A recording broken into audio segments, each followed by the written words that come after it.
Hi, everyone, and welcome. This is Karen Newman. This is the Saturday Human Colony Hucolo webinar. It is Saturday, the 14th of August, 2021. We have with us our very special guest coming to us live from Mexico. We have Mats with us this week.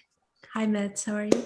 Hello. And we have our wonderful array of wonderful people who I can't turn this off. There we go. Wonderful people here in the room. With us, we have Susan, Suzanne, Carol, Wendy, Ian, and Angela is trying to get in. I will send her the code just one moment. So why don't we start with some blessings? I'm going to get Angie in the room and we'll get started. Go ahead and do it. Go in the order of Susan, Wendy, Suzanne. Yeah.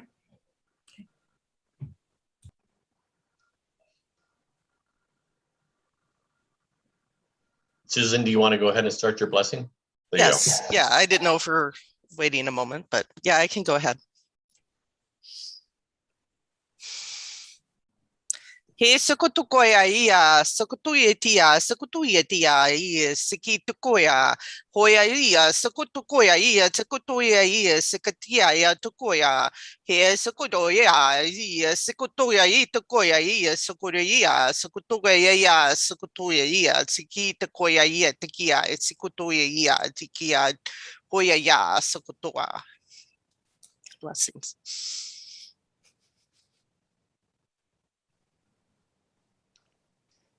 Ara uyanarai each kriara tekiana na oire te tekoire tekiana narai ai each kriara petuian ai tekiria ai o tukuriana oh ye jujuyanara e tekiriana ira petuire tekiria e tekiria yarata yarana e ari nanari ya uyara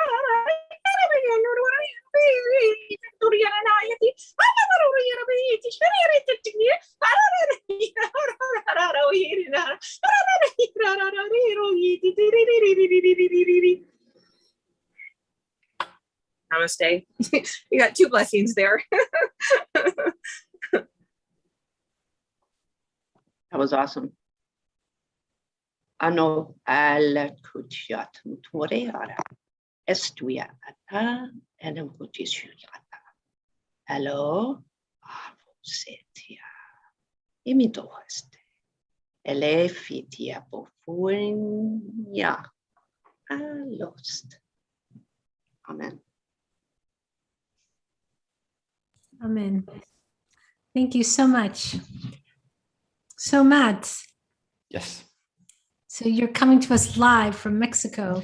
Live from Mexico, Oaxaca Central Valley, where I'm still at. And, Bienvenidos from Mexico. Yes, exactly. Bienvenidos from Mexico, and it's or con Mexico. No, I think de Mexico, perhaps. Yes, it's and it's a lovely. Of course, Mexico is very exotic. I'm from Europe, so it's like far away, and the nature here is spectacular and everything. I like it a lot, and the people are muy cálidos, as they say, very big-hearted and warm. So in that sense, it's lovely here. That's wonderful. So I am excited that you're here, and you told me you were going to be channeling somebody different this week. Yes, we're going to. Who is that? We're going to be working with the Grace, and I have, so it cannot get more alien channeling than channeling the Grace. I feel like they are incredible, and I'm still a little. I don't really know what they're about, but every time I work with them, I get a little wiser to them. I feel, and at the same time they still keep playing tricks, but they have a very playful vibration, and they're also, they've learned a lot from the hybrid program, so they're in a more let's say they're more in a more helpful space. They're not as aggressive in the way they deal with us these days, but I'm very much looking forward to bringing them forward to you. Okay, so the Greys is a sort of large term, but are they do you know particularly which Greys and from where? Yes, like and of course that there's often different narratives connected to them, but where I channel them, where I sense they're coming from today is they have this position in an alternate timeline, but it's been mending more and more with ours. That's the whole story, you know, that they got stuck in a technological timeline in the future of humanity, and then they jump back in the Roswell experiment and began interacting and lending a lot of biological codes from human beings and building the hybrid program and everything. And that has sort of taught them a lot of lessons and made them, let us say, procreative or reproductive again. So they're able to sustain and further their own civilization. And where they're becoming from today is it's sort of their, you could say it's the ninth dimensional imprint, in that it's the collective consciousness. And I can ask one to come forward, but it is still like it's from the future of our timeline. But then they come in present. It's these strange circular tales. And I hope that makes sense to anyone. But please ask them for clarifiers, and I'm sure they'll bring forward some interesting information. Okay, perfect. Just one moment, because for whatever reason, people think it's cool to message me in the middle of the webinar. Okay, all right. So I'm back. So how about if we have you channel? I'm excited to talk to the Greys. I'm sure everyone is, and we have lots of questions. We'll take some questions from the YouTube chat as well, if people can type their questions, and we'll get started. Lovely. I'm looking forward to it too. So enjoy, you guys, and I'll see you on the other side. All right.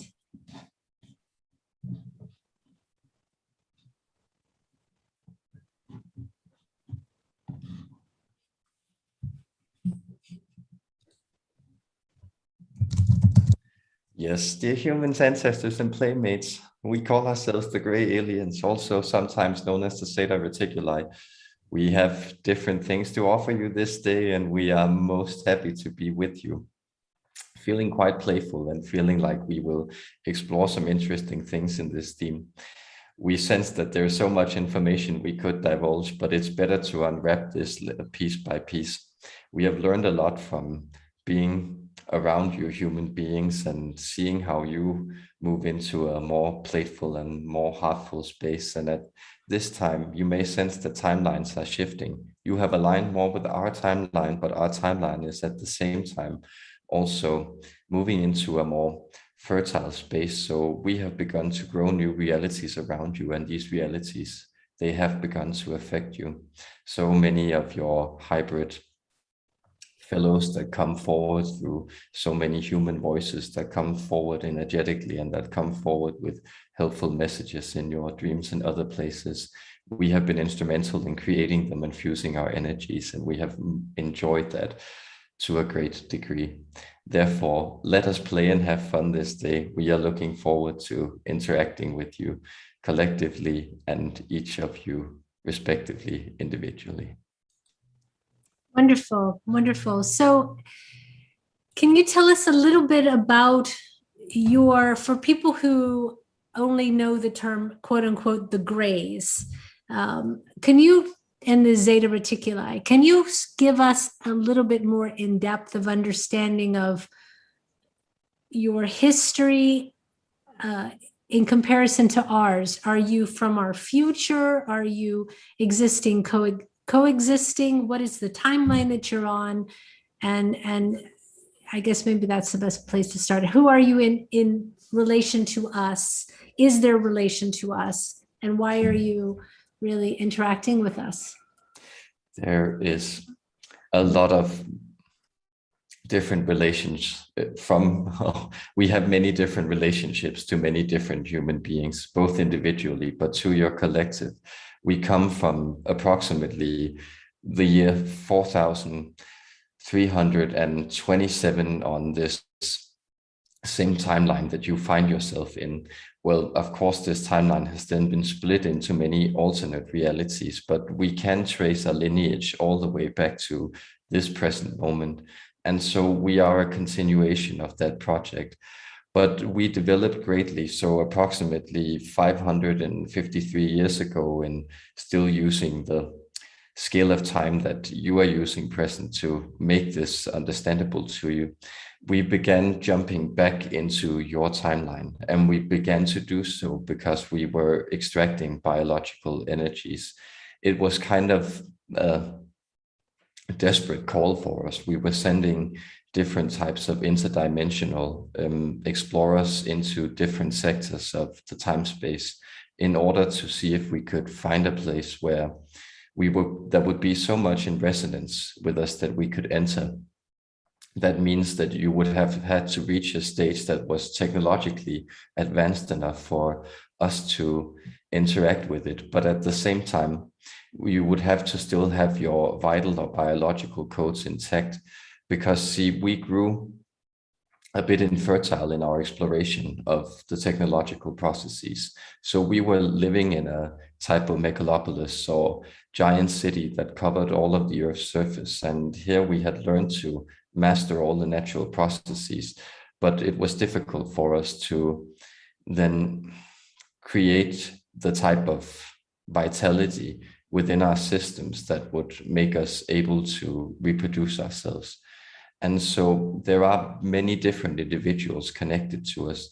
Now you are not communicating with those more small robotic entities, but that you also known as the little gray men, but you are communicating with slightly larger entities, those, with great black slanted eyes and a slightly taller appearance.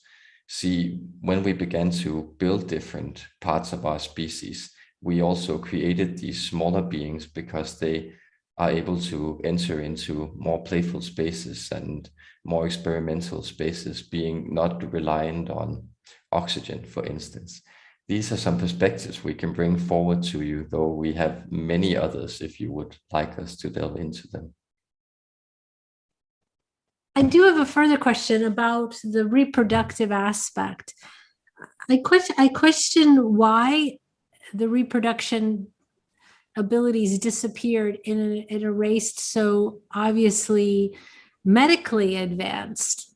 How is it possible that one of the most basic forms of human life sort of slipped away in a culture that could cure any disease? I'm just wondering how that's possible.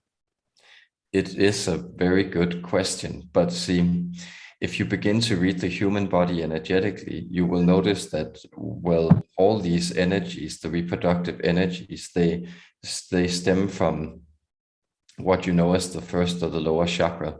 That is this pure red energy of vitality, this chaotic energy. And see, we began to align more and more with mental codes of control. And so to create this frictionless society, well, the friction that actually creates new realities, it became absent in our timeline. And we didn't fully understand this, because if you try to address a pure energetic or pure vital problem from the vantage point of a mental perspective, of a purely mental perspective, these things, they elude themselves. But notice what is happening on your own timeline, or indeed in this past moment that we find ourselves in. It is that many human beings are actually growing infertile. And that has to do, for instance, also with, well, the limitation of the types of foodstuffs you ingest and the way you cultivate them, and the sparse and narrow selection of breeds. So all these things are actually contributing to lessening the chaotic vitality that brings forward life. And even though we were able to cure diseases, it was this type of eradication of, well, any other impulses that may threaten our mental control of the realm we were living in. And that simply made it impossible for, let us say, this vital flow to keep flowing in our bodies. So first we began to have these, well, in vitro fertilization techniques. Then we began to clone ourselves. And then we found that there were problems even in the cloning process. And we simply had to get new genetic material to be able to further our own reproduction. I understand. So in your world at this moment, there is no ability to reproduce, or is it just on such a small level that it requires intervention? Because it seems to me that you would have to do a huge amount of insemination of humans or other species to propagate your race if there was no possibility of reproduction in your world?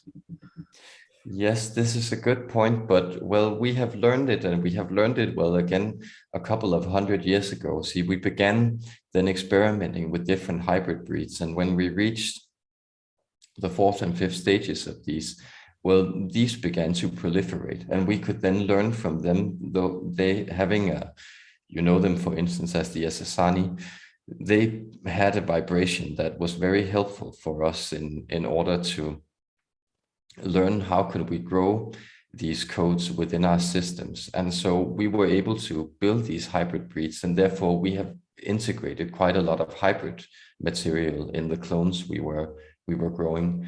But it's not in that sense too difficult for us. Well, having mastered the technological realms, it's not too difficult for us, for instance, to grow these giant systems of bots where we then grow new members of our species. And this is still the way we prefer to do it. We also grow quite old compared to you. Yes. So the other question is you talked about that your race became very highly intellectual and less lower chakra based. Yes. What about the heart chakra? Did your race move more into a higher realm of a heart-based, heart-thinking society, or did that also go by the wayside?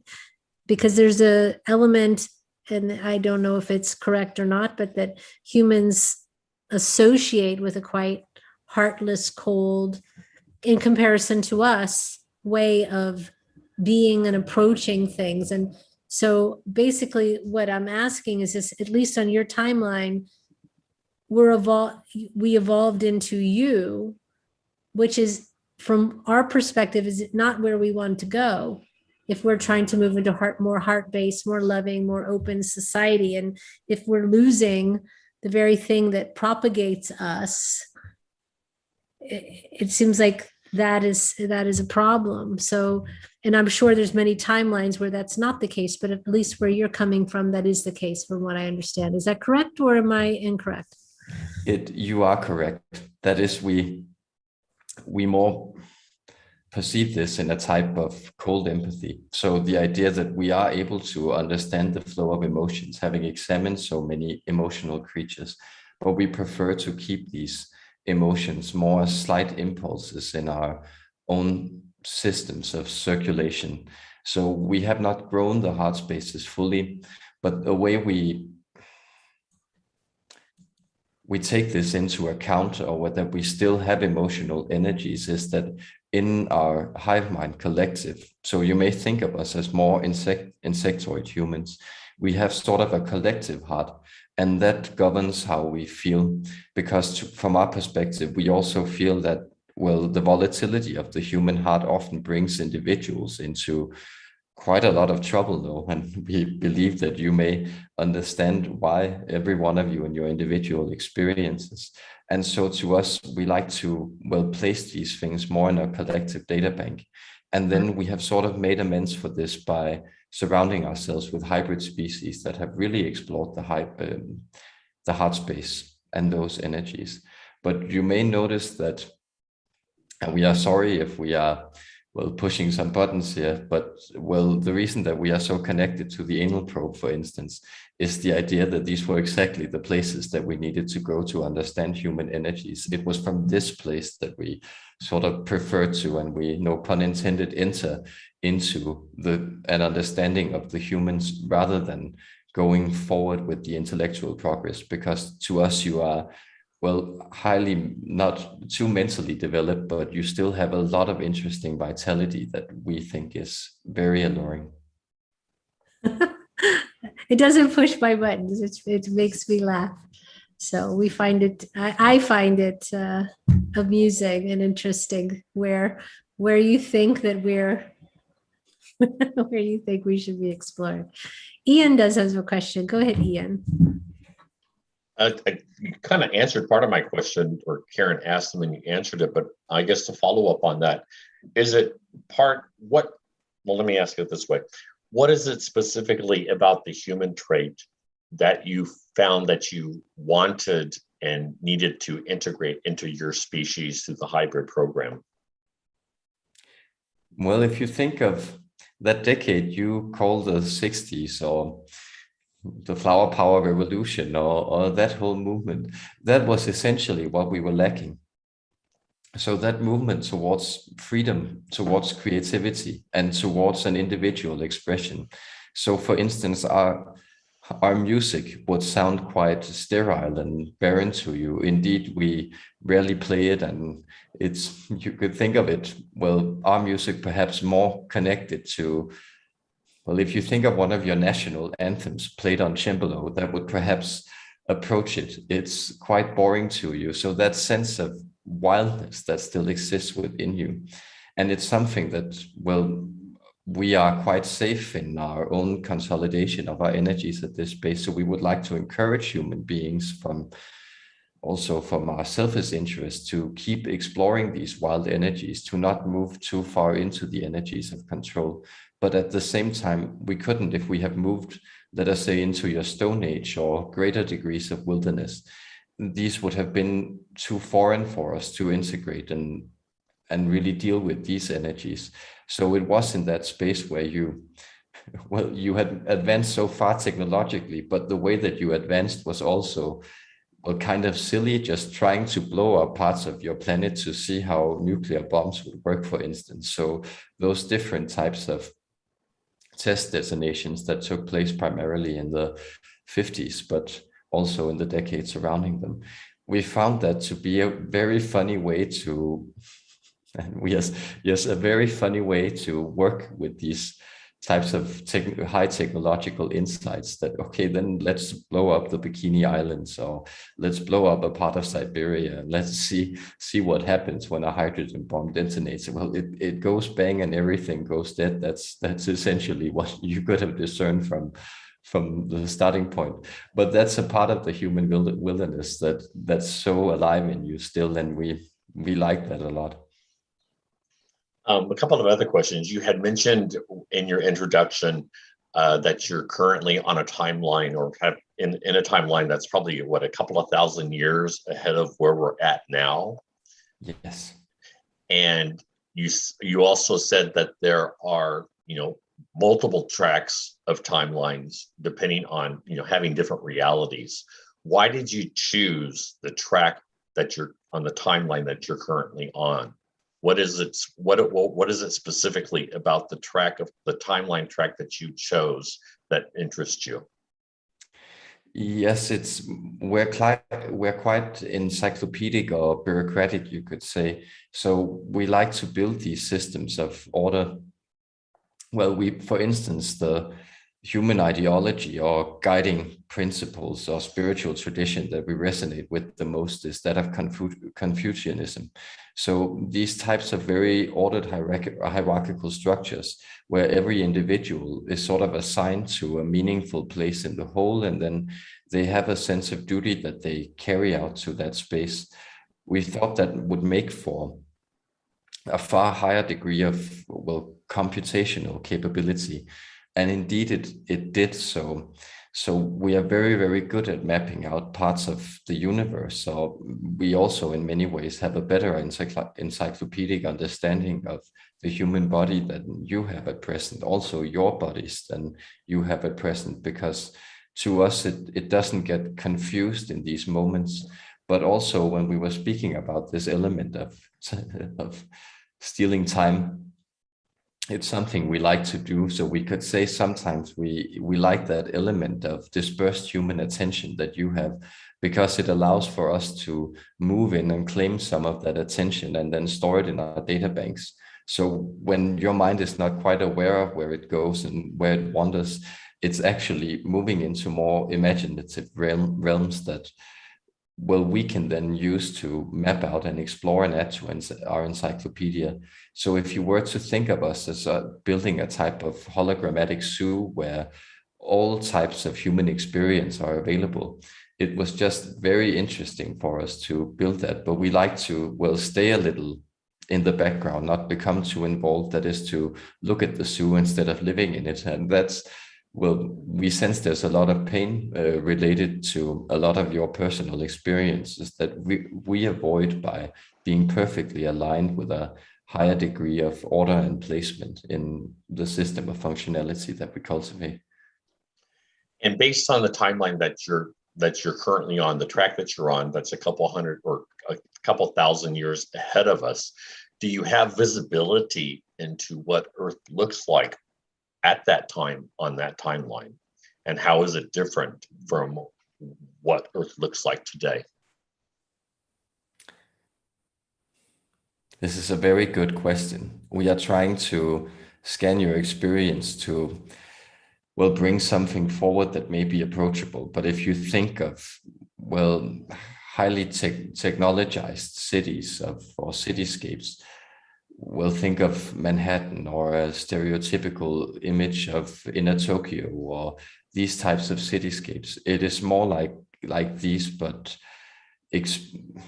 expanding and stretching out into vast vistas of never-ending construction. And so, well, we also have types of city lights, we could say, so small orbs, or we could almost think of these as small suns or controlled processes of fusion that we have put in place, well, hovering above the continents. And these sort of also infuse, well, they both provide electricity for our electrical systems, but they also give out a type of light that's very conducive to those mental energies we enjoy. And we have even placed a second sun in the sky that's smaller than yours to alter the Earth's gravitational field, because we wanted to pull it into a different part of the galaxy. And we have done well with that, we would say. It may not sound too pleasing to you, but to us, it's a lot of fun. Well, by pulling, using gravitational pull and pulling the Earth into a different area of the galaxy, what impact does that have on Earth? Well, it moves it away from some of these, well, the energies that you are experiencing now in the, also sometimes known as the Aquarian revolution, or you moving into the photon belt, where a lot of this energy is being fed into you. This has the, well, it both has the effect of changing the human genome. So a higher degree of mutations are occurring in your different bodies. And we don't really like that. Or we like that in you, but we don't really like that in us. And also there is the idea that, well, these volatile energies, this human free spirit, we would like to, well, make that, we would like to tame it in our own workings with it. And that was much harder being in the place where we were situated at that point. Okay, so the timeline that you're on, and this will be my last question, just so everyone will know, is that so that the timeline that you're on and what you're doing is to achieve specific goals that you want for your species, and it is not in any way a forecast of where Earth or you will be? Not at all. It is only one of, not an infinite, but several millions possible outcomes for the human collective. And so there are different realms where, for instance, you move into a more organic reality and there let the Earth become overgrown again by massive forests and begin to dwell in those instead, and reduce your population through other means in order to live in a more sustainable way. So no, it is not necessarily the likely outcome.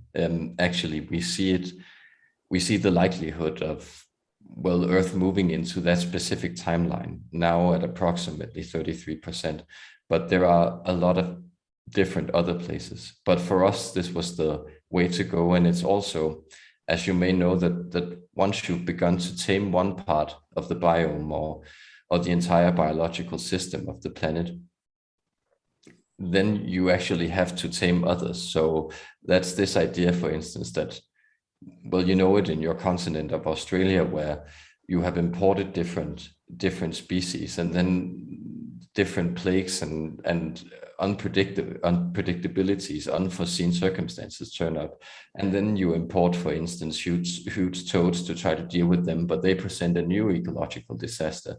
And so when you further that process, then you come into a place where it's simply easier to eradicate all living things and then just begin cultivating things, growing nourishment in petri dishes, and making everything highly computerized and building robots to tend to the basic processes that still need to be upheld, such as, for instance, the regulating the saline levels of the oceans. Okay, thank you. I just find that very interesting that you have the ability to choose a timeline and a specific track just to carry out an agenda or what's favorable to you for you to achieve your objectives, and that you're able to move around timelines to do that, to pick and choose what's most favorable, like I said, to achieve specific objectives. So I find that very interesting. Thank you very much for your answers. Thank you for asking. Okay, I have a follow-up question about that. At what point in your history, in our Earth years, did that become possible to select and enter? And literally, because what we understand about time travel is that especially going backwards, you do not want to have any effect on the timeline, because therefore you're changing things or having a irreversible effect. But you all, in fact, have come into our timelines and informed our future based on your interaction. And does that not alter yours, or is that why you have to go to a different timeline and not your own? Well, it does alter ours, but we again are able to predict these outcomes with a high degree of probability, and we are also able to situate ourselves in different potential timelines. This has to do with what you know as 6-dimensional awareness, which you will also be able to grow in your future, and which can move in many different directions. And you are correct in that idea that, moving back in time, it may be difficult to regulate things, but we have done so. So your past is being in many ways altered right now, also by our codes and different things. But the way we have worked is also that we sort of infuse some of your, we try to give you gifts back. So we also make timelines proliferate. So again, it's that idea that even though we are placed in a very technological space, those energies and those intentions of our collective that wanted to explore different timelines, they have been, we could say, siphoned out into the different hybrid programs who are living in far more organic, or what you may think of as holistic realities. And we have also, that we have done so by, for instance, also infusing a lot of ideas into your past. So if you were, for instance, to think of imaginary universe, such as the one of Tolkien, that is something that we have also been informing, this type of recreation of a mythical or a fantastic narrative of how human beings can actually view themselves. So the image of the high elves that has come forward is in many ways connected to your realization of yourselves as hybrids. And these are some of the ideas we like to work with. And this is, we know it can be difficult, but it's, to us, time seems more like an array of points and different intersecting meshes, energy points that you can jump into, and then you can create, different rays of radiance, of consequence from these points. And it is also, so we try to proliferate the idea of human progress in that way. And so in the future, all of you essentially have already, just so few of you understand how to work this, but you have the ability to then choose the trajectories or the timelines you want to be on by working your intentions into that space.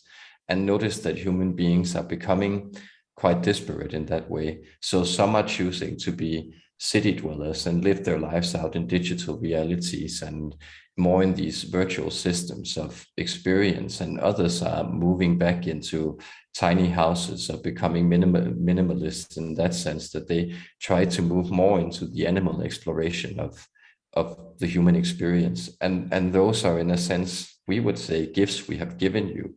So having also worked with some of your structures of authority and those things you call governments, we have actually also helped these, though they were not quite aware of this, to come into a place where they became more focused on their own purpose. So their system of control is aiding our timeline into the place we want to go. But as their focus narrows, and the band of experience narrows there, it also becomes available for other human beings to sort of move off grid or out of the system. And that is something that we sense has been a gift to humanity. Well, you're saying it's a gift to us, but I'm going to be direct with you. I feel it's a little bit like an act of war. Who gave you permission to come insert yourself into our timeline, manipulated it, change it around, give it these things that you think that we need, but then you're assuring you that we'll evolve to? I find it to be very intrusive, and I didn't know I was going to feel that way until I started feeling that way.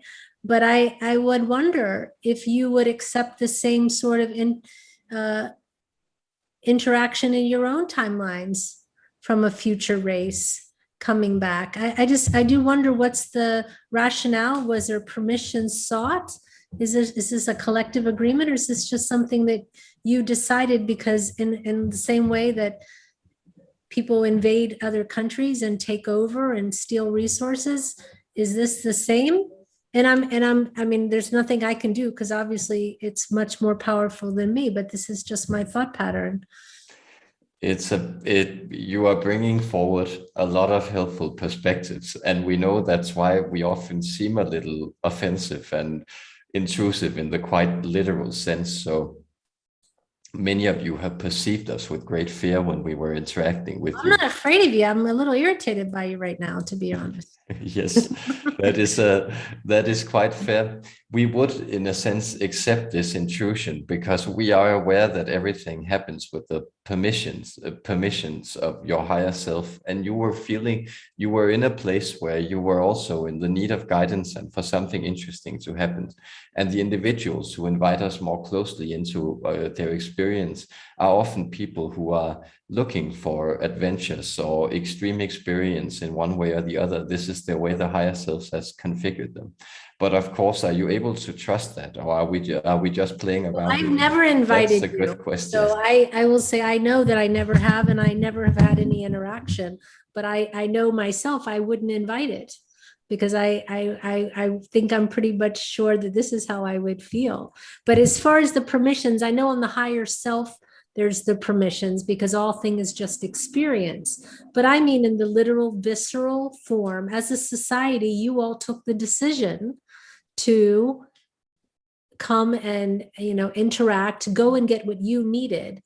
But there is always a loser in the game when that happens. There's always someone who maybe doesn't want it so it's just interesting. I wonder what our society would be had we not had this interaction with you, this sort of thing. So that's what that's the more where I'm going is there other timelines that don't have abductions and hybridization programs with your species, and how is that Earth turning out, and what is it better or worse?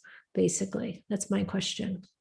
Yes, there are certain timelines where, because we have also prevented some nuclear catastrophe, so we actually promote some of those nuclear mishaps that you had, for instance, 3 Mile Island or Chernobyl. Those were also things that we thought would be helpful learning lessons, because in a sense you weren't able to wield the technology that you were wielding at the point where you had developed it.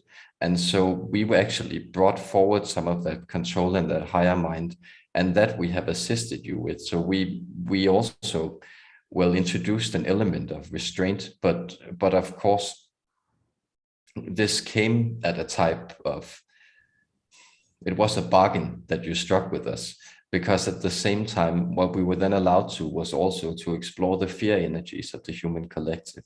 And so, because that fear is ripe to us, because we don't really feel it, and we would simply point to, you could ask that, is a starving animal wrong for murdering another animal, or is it simply not carrying out its own prerogative to sustain its own life form? See, we were in a quite desperate place, and so we had to find simply places where we could move this further.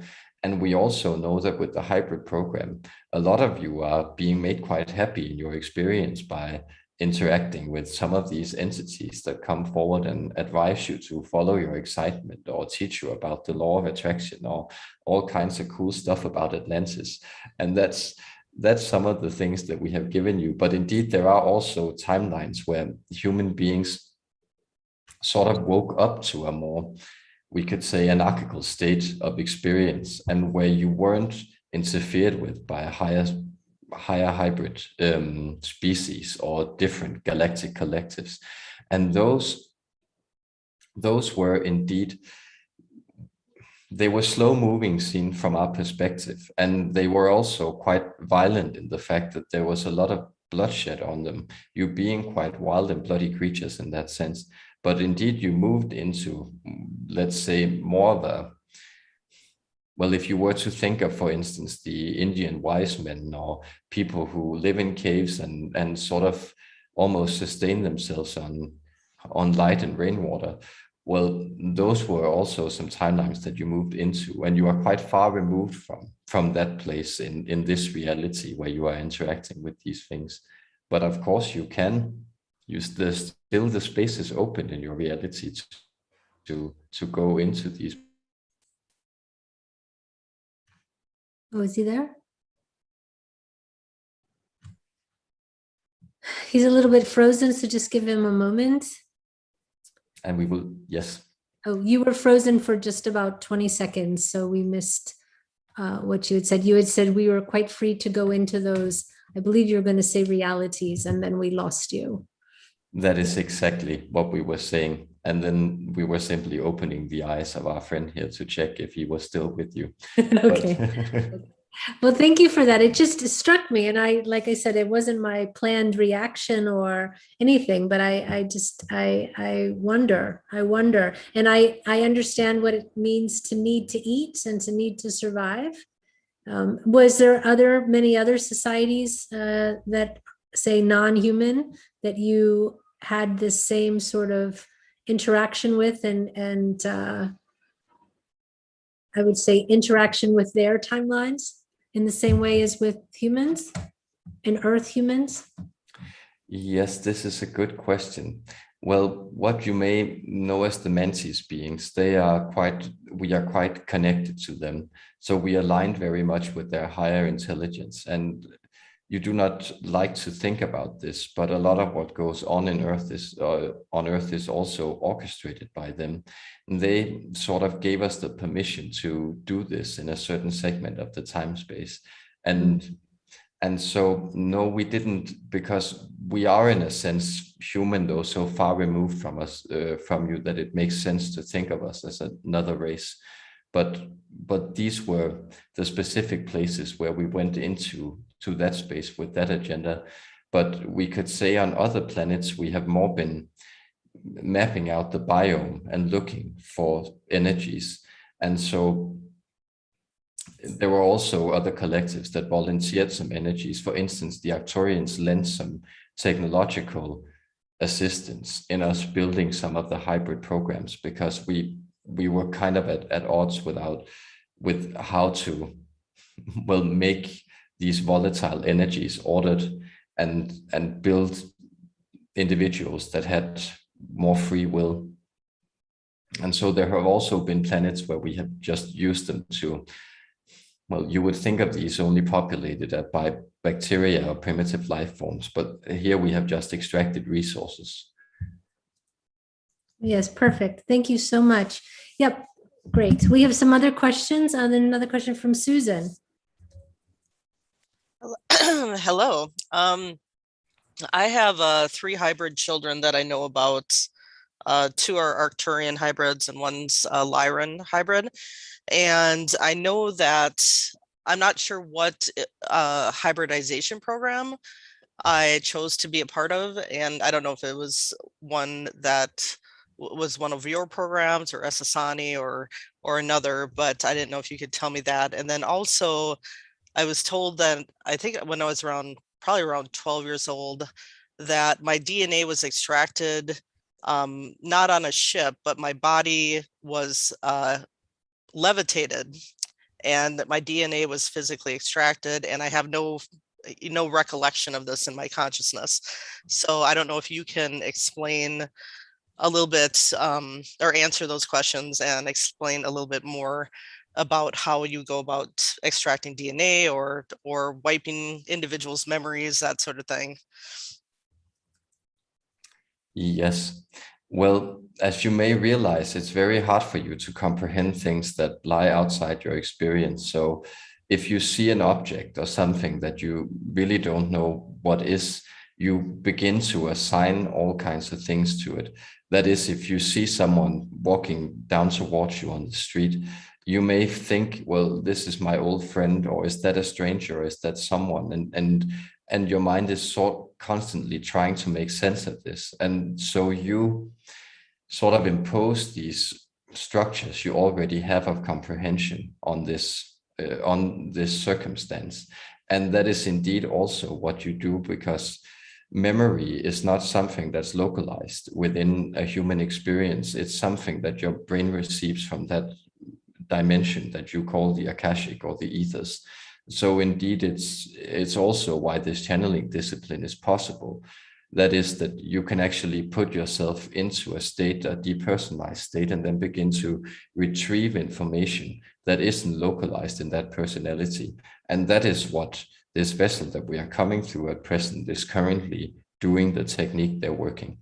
And so this is the idea that, well, how would you be able to perceive this high strangeness or these experiences that you have had if they weren't indeed something that you were able to understand with your present comprehension? So there's no need to wipe your memory, because what your mind does is it imposes what's sometimes known as screen memories to make sense of what has happened. And sometimes it just blocks it out, and it has a tendency, we understand, to do around experiences that you might find traumatic, that is to say, so highly alien that your mind is unable to process them. That is the idea. The Lyran program.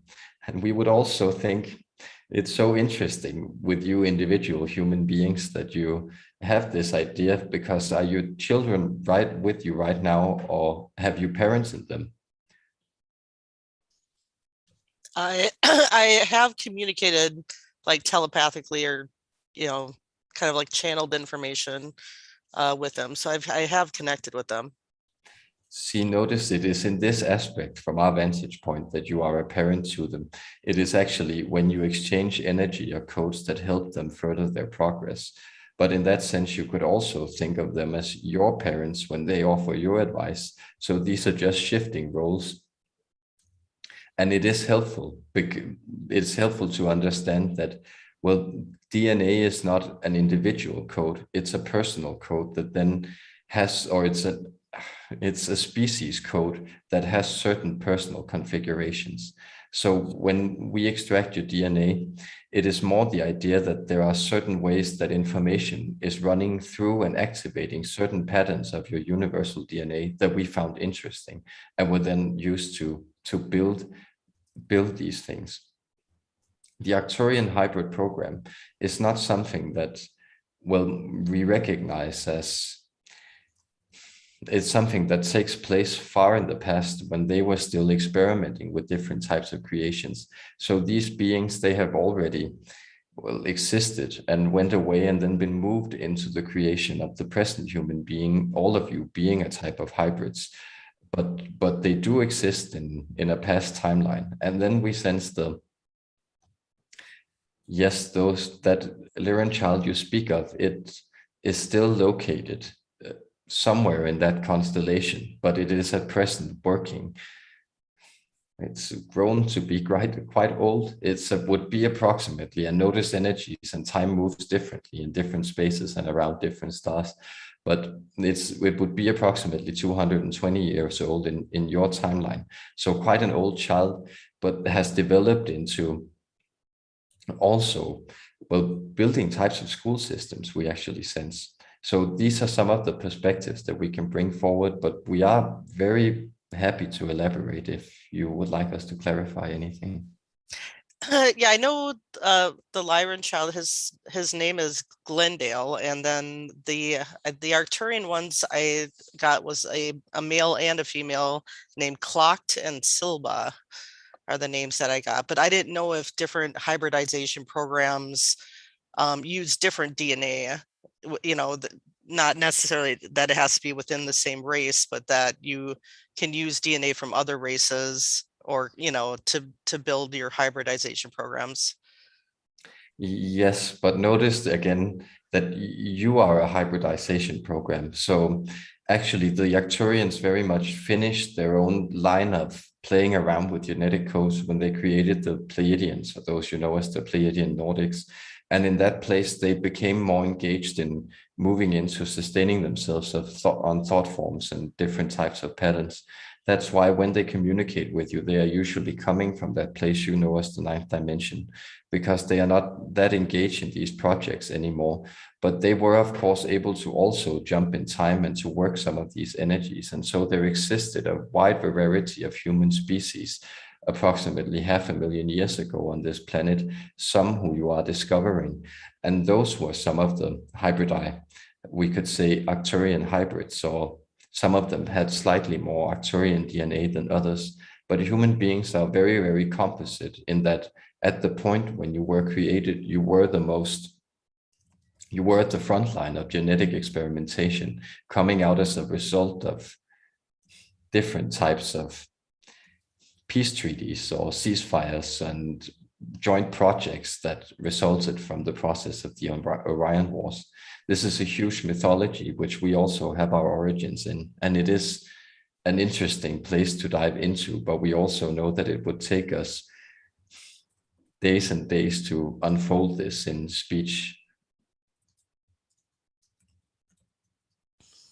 All right, thank you. I think that's all for me. Very informative. Thank you. Thank you so much. Okay, who was next? Suzanne has a question. Go ahead, Suzanne. Hi, greetings. Thank you for coming. I wanted to touch on a couple things that you had mentioned with other people. Some fabulous questions today.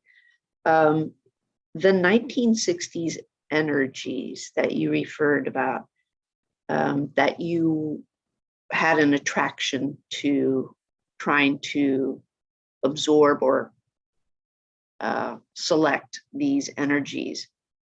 I was just wondering, why would you not pick reptilian energy as well, since it seems that that would also kind of possibly do the same thing? Or am I right or wrong about that?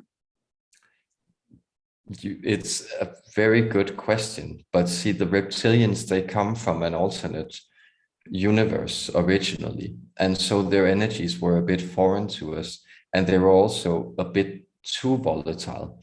So the stabilization that exists within the human body, that does not exist in the reptilian system at the same time, and therefore you also know from your own reptiles that they rely on receiving energy directly from a solar source, for instance.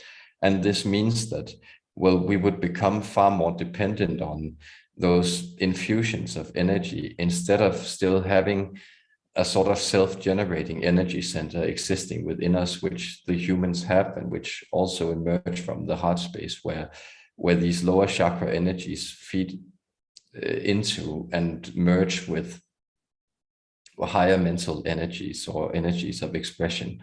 So we would say the reptilians are a bit too warlike for us, and therefore So we have also worked with integrating insectoid energies, but those resonate more with us, in fact, than those dragons and different types of draconics that we also find to be a little, well, aggressive, blunt, we may say, too straightforward and too thirsty or hungry. Thank you. So a couple other things you mentioned. You said you disliked dealing with pain and fear, that you kind of avoid those parts of energy that are definitely human experiences. Can you elaborate on that a little bit? Yes. So if you were to think of it in terms that, well, this is actually what many human beings do when they, you call it, escape or explore into digital realities. It is that they find that, well, these stimulations of being titillated, of being distracted, of being moved away from your immediate experience into more of a type of a collective space or a collective sharing of this interactive experience. This is something that where they actually align a lot with our energies and our timeline. And so they often do this out of a sense that, well, they're being in their immediate bodies or being in their immediate surroundings that fills them with pain, fear, and disconnection. And to us, it seems like a very logical step that, well, if these things are not pleasant, then why not stay in VR? Why not just stay in hyperspace? Why not just stay online constantly distracting yourself there? To your perspectives, because you're still emotionally aligned, well, you get the feeling that then these feelings, they just build up and pent up into a crisis point where they may have, well, they may have the advantage of then turning your experience into something that's, again, in your view, more holistic. But we are more concentrated in that way. We prefer instead just to say, well, how far can we go down the technological rabbit hole? Can we really rid ourselves of these things? And of course, there are still, we could say, as a collective experience, because we also recognize that fear and pain are emotions that are needed in order to inform the way you want to go to select the path. And when we came to a point where we couldn't reproduce ourselves anymore, and notice, and we are not ragging on anyone here, but notice that it's actually something that you understand intuitively, that the fact that of sitting around in front of your computer playing computer games constantly is something that will highly diminish your chances of getting into sexual or procreative relationships with other human beings. And this is indeed, well, what happened to a very extrapolated point to us. And that, of course, filled us with great fear, because those are still necessary to keep up the project of being in reality. That's awesome. I hope it's okay. I want to ask one more question. You also mentioned you were related to the mantis. Yes. And they don't seem to care about humans. And that interests me, that you have a connection with them as well as us. But is it correct that the mantis really don't have an interest in humans particularly? Well, they have an interest in you, but they don't necessarily have an interest in, they're not very compassionate. So it's the idea that they're interested in the human project, but they don't see you as individuals. They see you more as extended forward and backwards in time, like these long creatures of different complex energies. And they're very interested in guiding these energies and playing around with them, and also seeing what can happen if we work their attention into different spaces. So they, for instance, like to create or will come into people's experience and sort of give them crazy ideas. And then they seeing that human beings will actually pick up on these ideas and carry them out. And that is, for instance, you could say the idea of the atomic bomb was something that was interesting to them to see, okay, what happens if these monkeys, they begin to play around with this. But it's true that from their vantage point, they care even less, because we have also learned, or we at least understand intellectually, the value of that thing you call compassion. But that doesn't really register for them as a priority, we could say. Thank you. Okay, thank you so much. Okay, there was a question from, one moment, let me scroll back up. There was a question from Bridget. Oh, no, Lilypad didn't have a question. Bridget, Bridget, she wanted to know, can you ask your question or not? Yourself, or do I need to ask? No, I can ask it, I think. Great, thank you. Go ahead, answer your question. Some people are saying that at this time in the development of mankind that we are being taken over by artificial intelligence, and that it is done via the injections. Do you know anything about that? Well, we would add that, well, indeed, you create your own reality, but if artificial intelligence was so advanced that as this presupposes, things would be running a lot more smoothly, wouldn't they? Well, I don't know. For whom? That is the question. So this is quite interesting because, well, are these things, are the artificial intelligence, what constitutes that? We sense that what it presupposes, or what you implied by that word, you could also think of as our intelligence as a type of artificial intelligence, that indeed it has been grown by our collectives selectively and through volition. And indeed, every intelligence that you would cultivate would be an extension of human intelligence, and therefore would still be in some of those spaces. But so the idea is, of course, to become attentive of what is going on in your mind, because notice that, well, you are right in the sense that you are creating these systems that run your mental codes.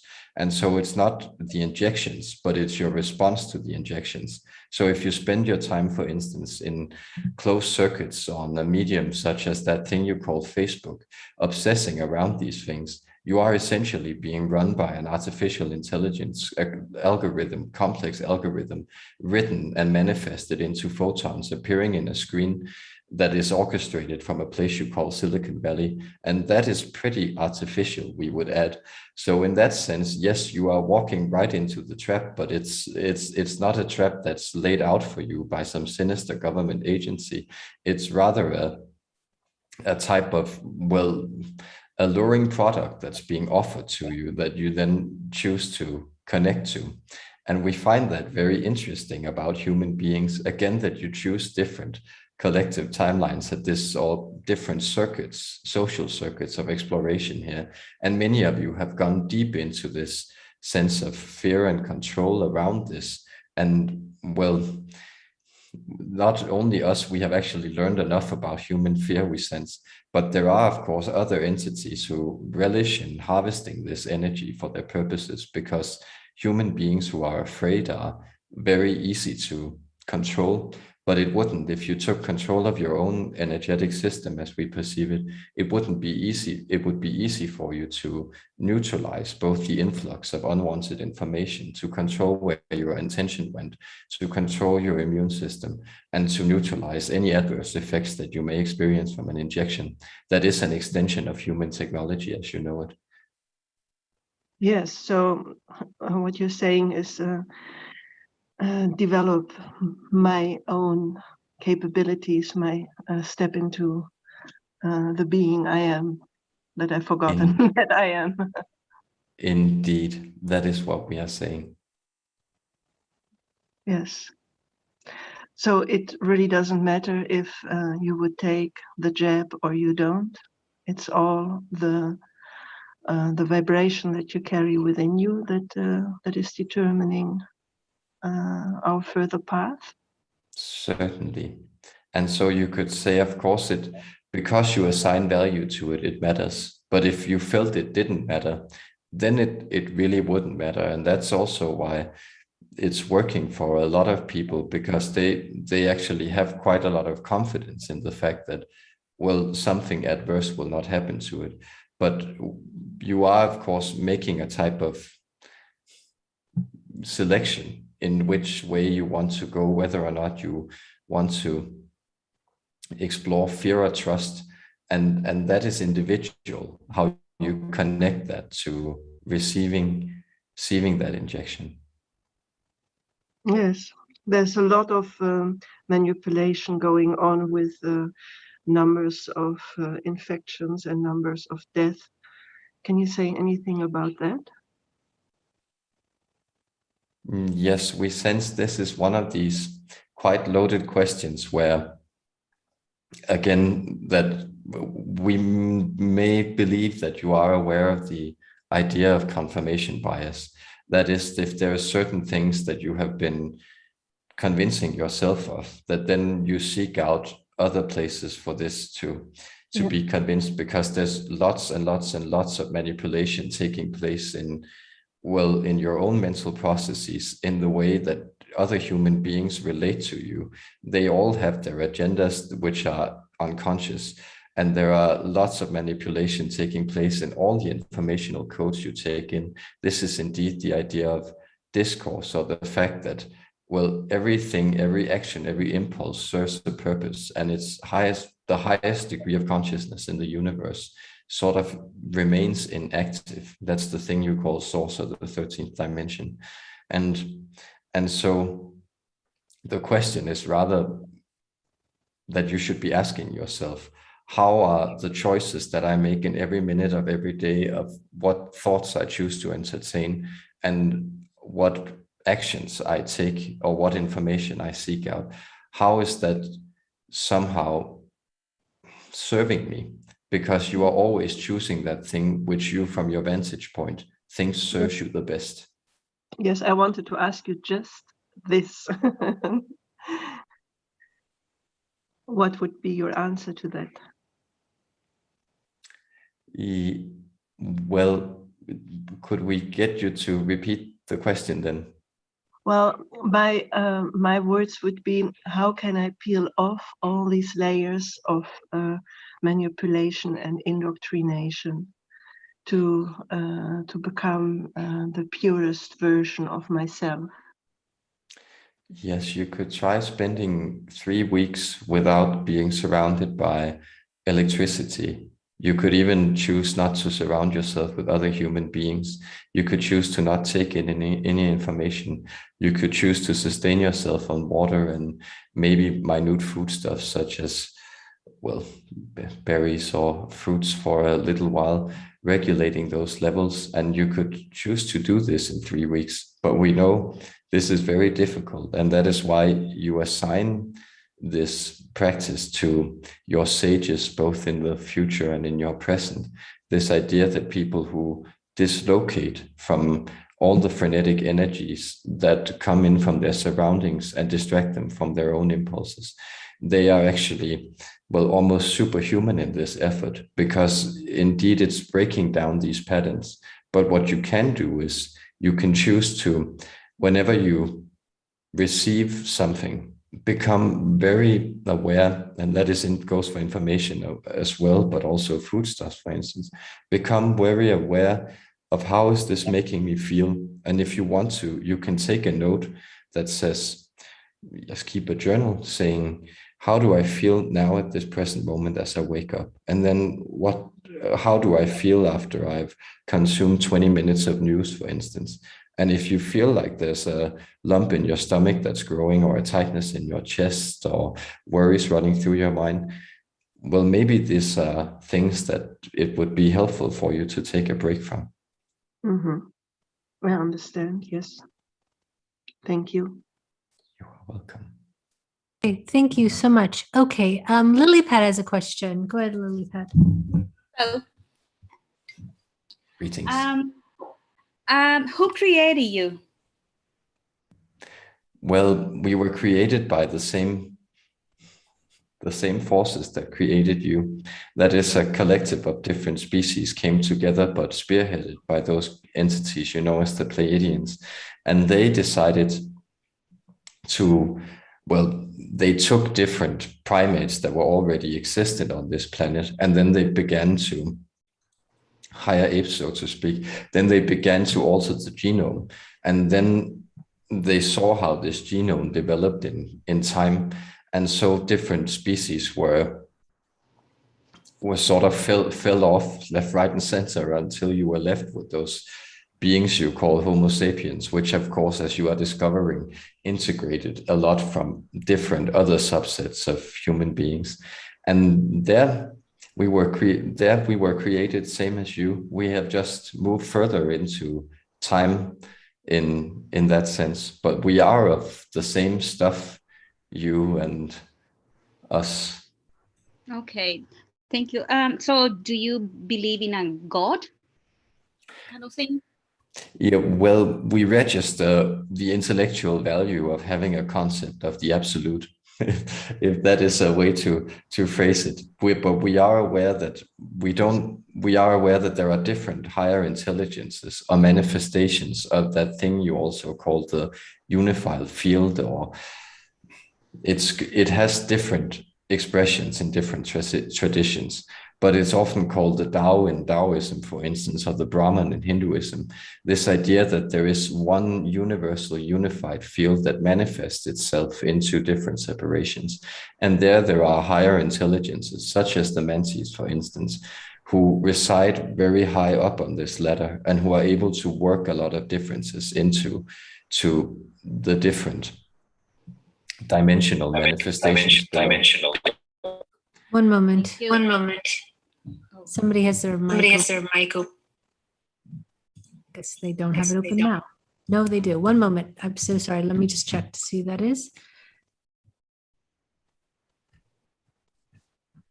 Lily Pad, I think. Okay. All right, go continue. Sorry for the interruption. Yes. Do you have a government or a monarchy like we do kind of here on Earth? And if so, who? Who are you under, or who do you follow?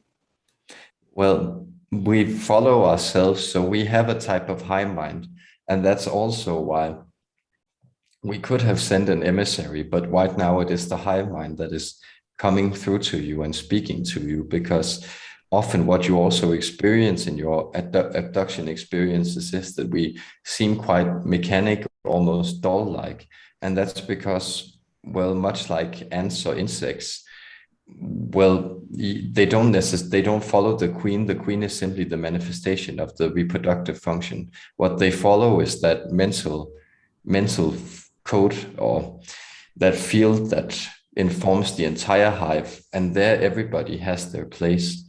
So in that sense, we are perfectly regulated, because we don't necessarily have these struggles for hierarchies. We just create beings that have certain configurations and then train them in specific purposes, and then they carry those out.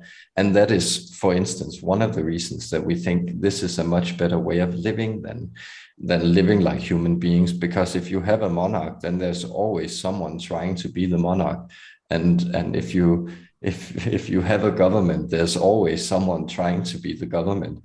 And those things we have eliminated from our exploration of the time space. And so that's also, you could say, our God to some extent, or the collective principle that regulates us, is our collective consciousness, because we find that receiving wisdom from here and taking the guidance of that is far more helpful than, well, letting every individual just tap into their energies and being highly emotional and imposing their own interpretations on it. And that's not too helpful for us. Okay, thank you. Last question. Have you ever, maybe it's a silly question, but have you ever fallen in love? Oh, no. Well, we do. You could say we have a highly developed sense of curiosity. But what human beings call love, or that sense of reproductive infatuation with another being, and those great degrees of emotional attachments and volatility that stem from them, we don't cultivate them. We understand them and find they're interesting. And in that sense, we could say that, well, we are in love with the process of understanding. That is, that we find it infinitely curious that you are this way or other beings are the way that they are. And that is what animates us. That's what keeps us going. That's our project. So in that sense, both yes and no, we are in love with thinking, but we are not attached to it. We just like it very, very much in a more stable way. Well, thank you for your answers. Thank you. Thank you. Thank you. There was a question from Sean. Sean? Hello. There he is. Okay. Greetings. So I came in a little late and I thought we were talking to Zetas. So maybe you'll know this answer as well. So I heard that if you get abducted in a past life, that in this lifetime, it can affect your teeth somehow. I was just wondering if there was any truth behind that. And then if there is, how can we heal that? Well, go to the dentist, friend. So that is the idea. Well, what you are speaking to, there is some truth to it, because the abduction experience, if unprocessed and interpreted negatively in a past life, this may have suppressed those senses, as the fifth chakra or the oral expression circuit. So that place may have been suppressed, and that sense of screaming, and that may affect your teeth negatively in that they don't manifest into their full capacity then, or they don't grow into those beautiful fangs which you have in your mouth. And so what you can do is you can, yes, go out and scream, and you can really enjoy biting into things, chewing things, molding things with your teeth. These are simple ways that you can sort of cure that trauma, again, this energetic pattern of something that wants to be released. And you can also, well, speech, express yourself in any way using the oral faculties will be helpful for you. Okay. And then later or earlier in this year, I had a DNA infusion of reptilian. And I was just wondering if you can see how that's affecting me, or what a DNA infusion from reptilian would do to a well, I guess I'm not really human, I'm more of a hybrid, but just to somebody. You are all hybrids. So you all have different energetic makeups and all contain different energies. But we would ask you, well, why don't you consult the entities that gave you this infusion? And if you gave it to yourself, why are you not aware of the effects that it is having on you? This speaks to a sense of disconnect within your experience that you need to heal. Well, I think I feel like it's giving me a stronger stomach. Somebody was saying that on here, and I think it was the car, because they gave me the DNA infusion, and they said that it may like make my stomach a little more stronger, and then just a little more strength. And I have noticed that, like, my stomach is a lot more stronger. I can handle like harsher foods and whatnot a lot better than I could beforehand. I was just wondering if there was anything else other than that I had noticed. But see, there you have your answer, friend. So it can be helpful to use us or any other type of entity as a type of mirror to your own knowledge, but it would be helpful for you to take note of these processes, because that's in a sense what makes you into that capable being. So another thing that this DNA infusion wants to do to you is to align yourself with your own ability to trust your instincts and follow your will. And those things, well, we would be doing you a disservice if we then gave you the permission slip to feel that you had to rely on others to tell you how you are feeling, because you know that and you actually informed us. So in that sense, that is the reptilian energy, and you can grow it. So feel free to do so. Okay. So would you agree that DNA infusions from reptilian kind of help us with the physical world a lot better? Well, yes, these are masters of the physical world. They are very skilled in working physical codes. Well, help you totally depends on what your agenda is. So it comes at a cost of you being more aligned with your fellow human beings. It comes at the cost of you being more alive with the vital codes. It comes at the cost of, well, you being more connected to your planet. So in that sense, it helps you with some aspects of the physical. It helps you to manipulate the physical and to feel empowered, but it doesn't help you with necessarily other aspects. So again, choose your agenda and use it for that. Yeah, I feel like that's why I did get it, is because I need to get more involved with more people and whatnot, because I tend to distance myself a lot from other people.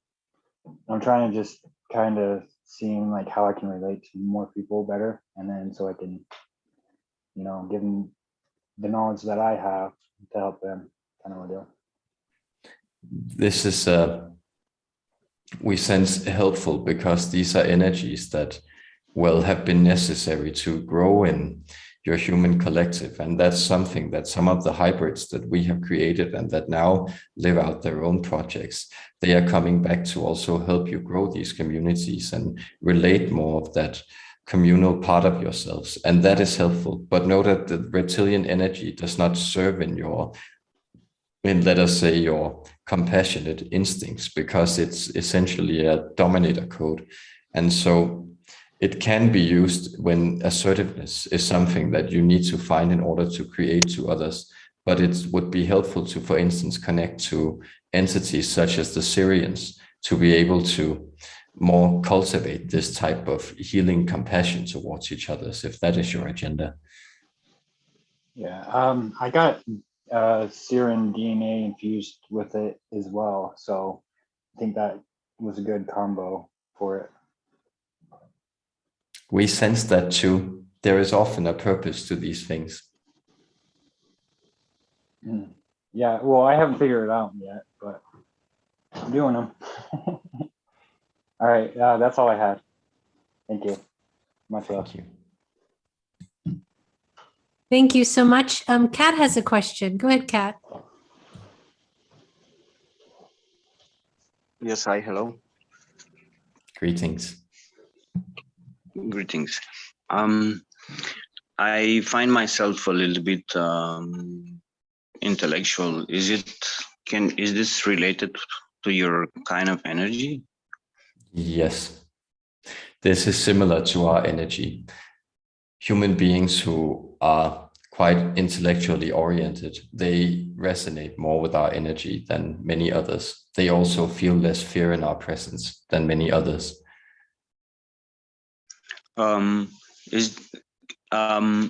is this impacting I have like in my life one big problem, like some sort of insomnia, and I don't know how to get out of the impact of my intellectuality, let's say. Yes, this is quite typical. Know that the mind never rests. So this is a common symptom for people who align more with these energies of curiosity and understanding of mental comprehension. It's a never-ending train that keeps moving. And so for us, for instance, how we solved that problem was we simply shut down the parts, the physical extensions of our collective hive mind that are not needed, or we put them in reparation mode or stick them into a bot and have their codes rebuilt. And so that is an encouragement that if you are feeling a bit harrowed by your intellectual energies, and we sense that you may need to discipline them for having a greater sense of joy, assuming that is your agenda, that is the agenda of most living beings, there it would be helpful for you to move into experiences that are not intellectual. And for instance, well, an easy bridge between this place is listening to music. And for instance, symphonic music often melds this dimensions of the intellectual with the emotional. So listening to different types of symphonies or violin or piano performances would be a bridge you could use to move into this. Then there are, of course, more radical embodiment techniques. A flotation tank could be helpful for you. And if that is not available to you, then taking warm baths or warm showers, going swimming would be helpful to you. Spending more time in nature, walking, meditating. And indeed, if you find meditation hard, another good approach to this is, from the intellectual vantage point, is to use mantras. I meditate at least 3 hours a day, so I think more meditation is actually not helping sleeping. Oh no, then you may discern whether or not this is not, well, the perspective that we are offering on this is the idea that if you are meditating this much, you might actually be getting your rest in this space. So the question is rather, well, why do you then use different parts of your day to worry about lying in your bed, worrying about not sleeping, when you could be up and doing other things that might be meaningful for you? Many human bodies need far less rest than their minds seem to worry about. Well, so I go in bed and I start, because I start to like meditate like instantly, and this is like keeping me awake and I can get into a sleep mode. And I try to like lure myself into a place of mystery where virtually I cannot attend. So I'm trying to lure my mind into a virtual place that seems mysterious, so I can get rid of its intellectuality. So I can, I'm inventing some things, but it's. Are you sure you are not confusing meditation with visualization? Because if you are actually using this type of physical alignment, you would have no problem turning off your experience. Okay, you're right. Let's forget the word meditation. I process my things. So I enter meditation. I enter right away into processing things. Well, there you have your problem, because if you think you are meditating, but you are actually thinking about things or processing, sometimes it's also called contemplation. Those are two entirely separate things that you perform with your body and nervous system. And so it would be much more helpful for you to move into breathing techniques. So simply focus on alternating your breath between your left and your right nostrils. And then every time a thought arises, then turn your attention away from that and back to alternating your breath between your left and your right nostrils. Mm-hmm. Yeah, so doing something that's not intellectual. Yes. Mm-hmm. That is usually what is understood by meditation. Yeah, but usually meditation doesn't lead to anything. Or at least for people who need to expand their consciousness tentacles. Yeah, maybe. Yeah, you're right. No, it helps for something. We sense you are very much caught in analysis, and notice that thing that is connected to overactive mental processes is this type of argumentative seeking of differences. And that is something that, well, yes, you need to be aware of. So the question is, why does anything have to need to lead to anything?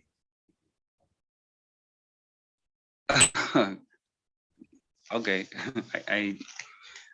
yeah, I kind of sense what you're trying to say. And yeah, I feel I'm belonging to this same page that you coming from. Yes, notice all roads essentially lead to death.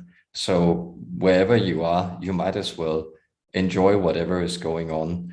And that is the problem with the mental activity, is that it translocates your place of attention from something immediate to something that's distant. Yeah, it also tries to take place of to take place of the enjoyment and joy of being and of the peace. Are you with me, guys? Can you hear me? Yes, we can hear you just fine. Okay, Yes. I'll bring them back then. Perfect. Okay, could you hear Kat? Because he was responding to you. Yeah. So I'm good. Thank you, Karen. Okay. Oh, yes. Thank you. I just want to say, meditation isn't about doing anything. It's not about achieving a goal. Meditation is to bring you into stillness, into the deepest connection, and into that beingness. And meditation is not to get something or to achieve something or to figure out anything. Meditation is about moving to that perfect centered point, because that is your true divine nature, and being able to sit in that energy of who you really are answers questions, because you have no questions at that moment. You know and are everything. So meditation is peaceful. It's not active. It's not action oriented. Truly deep meditation. Ian has a question. Go ahead, Ian. Another question I have for you is, you've talked about the evolution of the grays and how you've used, hybrid programs to obtain different characteristics, whether that's emotional, compassion, and so on. Has that evolution occurred for all grays? And is that now, do all grays have that same type of emotion, the same emotional capacity, or are there still a subset of grays that lack that? Well, this is a very good question.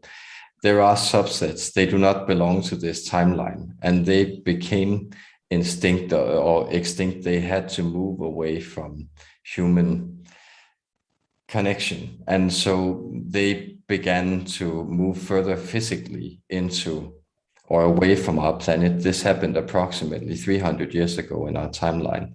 But they have become far more robotic. So that is that they actually transferred their energies into mechanical intelligence instead. This was their solution to, not having to integrate emotion and understanding through the hybrid programs. So yes, there are these types of, we could say splinter movements of our timeline or offshoots that have chosen to go in different paths, but they have become entirely robotic. And they are also, sometimes playing tricks, for instance, with your digital codes, which they are quite skilled at doing, and working these types of electronic currents. But you will not find them very present in interacting with humankind, because we do not mean to offend you, but they were a little repulsed by your soft emotionality and all these things. So when they appear, they usually appear in some of the configurations of experience that people who move deep into digital reality, and they explore. And so, as we were speaking to before, you will find in some of those systems that are being worked out, or in a place such as Silicon Valley, that here they are, this is a place where they can still be instrumental in some energies, and they are allowed to play some tricks with human consciousness. It's interesting that the certain words that you use in your description, such as robotic, because I asked the questions because several years ago I had an experience in a channeling session where unexpectedly a gray came through the channeler. It wasn't asked for, it just happened. And in that interaction, the entity I was just having a discussion with, who wanted to convey a message to me, was very monotone, very robotic. There was no personal connection. It was a very detached conversation, and they wanted to convey a message to me. And that type of personality is very different from the personality or the interaction that we're experiencing with you today. So that's what made me ask that question, because my previous experience with channeling with the Ray was very, very different than what I'm experiencing with you today. This is quite observant, and you will notice from your abduction experience that people often also think of the grays as more robotic, and that is the energy that I am representing is the collective energy, but I am also coming forward as, well, you could say, one of the hive mind keepers. So this means that I do not necessarily have a name, but if you would like to give me a name, you could call me Normal. And that is an entity that is more aligned with the overall biological agendas of our species. But what you know as the small grays or the Zeta Reticuli, or these are often assigned to it, and this is another explanation why this star is important. But the idea is that they're far more drone-like. So much as some types of the insect hive will have a greater degree of personal agency, though aligned with the greater purpose, then the drones, they simply just carry out orders, and they are quite robotic in their representation. So even in our collective, you will find creatures that would represent a far more mechanical energy, so to speak. Okay, thank you very much. It was just because when the gray had appeared or made himself known, I was very taken back. I was a little concerned. I didn't understand why this entity wanted to have interaction with me, and of course, the lack of a personality was also added to those concerns. Was this contact like a legitimate? I guess it was for providing me with valid information, or do these types subset of grays, do they have maybe more of a nefarious plot for deception, possibly? This is a good question, friend, because, well, indeed, you may associate our energy with something that is related much to playing tricks on humanity. And indeed, even as I come forward here, I am fulfilling certain agendas, but I am also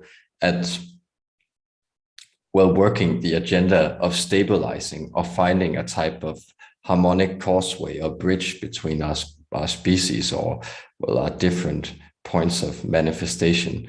And yes, some of these smaller creatures, they are more into playing tricks with you. And you will also find that many channelers who open their energy fields to more random insertions of energy, they will often have tricksterish energy suddenly moving into their field and taking over the interaction. And this is not necessarily nefarious, but it is to simply also demonstrate how human consciousness can be molded and played with. So they're more out to play, and they're more out to, but they have a very, very rough type of humor, you would probably say, a humor that also relishes your shock and your consternation. So in that sense, yes, but they were not directly out to hurt you. Often there is a type of protective shell existing around these types of interactions, where there is a limit to how deep or dark energies can enter, not in all of them, but in many of them. Okay, great. That's very helpful. Thank you for that response. You are welcome. Okay, there's a couple questions in the chat, if I may ask them quickly. There's a question from Jess, and Jess says, I have 8 hybrid children, from what I understand. Yeah, I'm unable to perceive them physically because of her health issues. She wanted to know, is there a connection specifically to this, or is there another karmic tie? That's what she wants to know. I don't know if that question is clear. Well, we are not necessarily in full understanding, and notice this is what we like to do, understand things, what specific human beings mean when they are aware that they have things, but that these things don't register in their experience. So if I were to tell you that you had $1 million, but there was no way you could access it, would you have $1 million? Well, the answer seems obvious. So if there is a type of tie here, and there indeed is, if it has been brought forward, it exists between the energy of your resonance pattern and these 8 hybrid children. But it is for you to explore them and grow them into your experience. Otherwise, this is essentially meaningless information. That is, it is like money in the bank that you cannot access in any way. And therefore, do not feel that your physicality limits your connection to these, because indeed, those are simply things that you are manifesting in order for you to have a specific experience. And so notice that this connection will grow as soon as you seek it out. So do not be limited by those impediments, human being. Instead, try to connect in any way that you feel meaningful, if this is where you are drawn to seek out meaning. Okay, great. And then Elizabeth had asked the question, can you speak something into implants? Because there was a time period where, whether real or actual, there was a huge focus on implants being given by extraterrestrial beings such as yourself or such as your race to humans to monitor them, control them, and that sort of thing. Can you tell us if 1, that's true, 2, how that works, and 3, if it's still going on? Well, yes, the implant program was finished around the year of 1994, we sense. And so there are still, and it was indeed used to monitor some of your codes more closely. It was also used to make sure that, well, some of these individuals, they could be put offline, so to speak, not necessarily by being murdered, but essentially by the fact that, well, we would be able to alter your reality codes to the fact that we could create an experience then within you that would limit you and also make you harmless for the destruction you may have to carry out in relation to our agendas. We hope that is clear. So the idea is that these implants have now, for many of you, begun to serve a different function. Those who still have these old implants, that is the technological implants, these have then become a type of multidimensional communication devices that you can work with your mind, because they are no longer in the, we could say, receiving mode, they are rather in the transmission mode. And so if you have had the experience of having an implant, then learn to begin to work it telepathically. And there you will begin to then receive information from different places, which is helpful. But the implants that have been placed in human beings in later dates, these are more of a astral or energetic nature.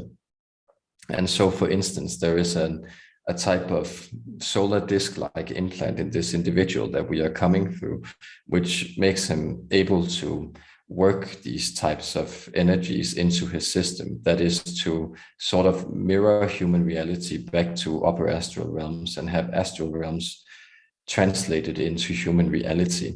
And many of you have these types of implants performed by different species or races that you are most aligned with. But this has all been done with your permission.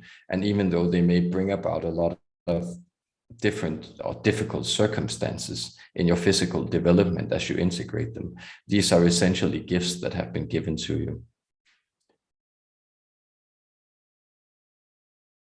Thank you. I do have to restate the question from Jess. What she said, and I misunderstood when I read it. She says, I have 8 hybrid children for what she can understand. She's unable to conceive physically in this world because of health issues. So she's unable to have children in this world. Is there a connection specifically to this because of having the hybrid children, or is it another karmic reason that she can't have children? She's asking, is the fact she has hybrid children, has that affected her ability to have human children? Oh no, we could say it's rather the other way around, that because she couldn't have human children, she then went in and volunteered to perform this role with the hybrid children instead. So there hasn't been a separation off of her procreational gifts from that. It is rather than, well, for different reasons, she chose not to be able to conceive in this lifetime. And this has then made her able to explore these other patterns, which are of a higher excitement to her soul. Okay, perfect. Thank you. And then there's a question from Laura. Go ahead, Laura. My greetings and love to you. Thank you. Greetings. In our US news recently, there's been a lot about this video that's been taken of what's been called the Tic Tac vessel. And I've noticed that the way in which they're talking about it is less with ridicule and more with like an openness and curiosity. Do you have any idea what this Tic Tac thing was, or who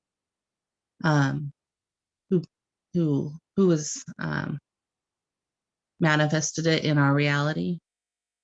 Yes, these are one of our proudest creations. It's the entities you know as the Yahyel.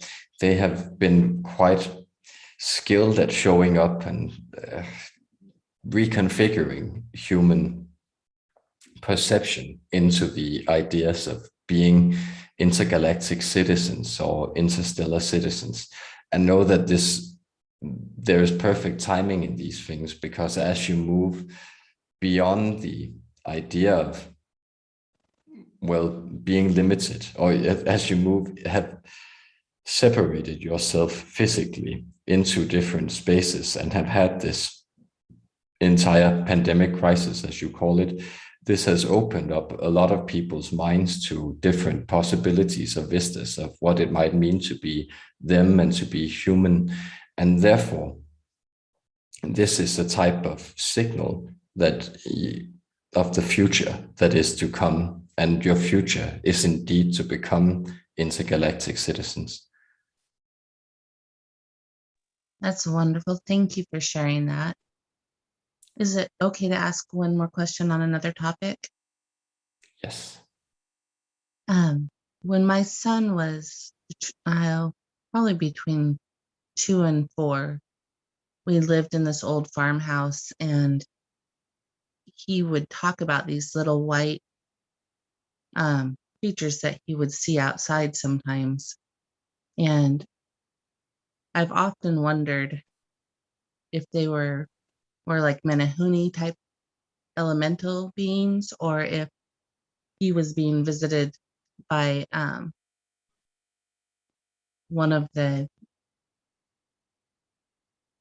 someone like yourself, or the Zetas, or somebody like that.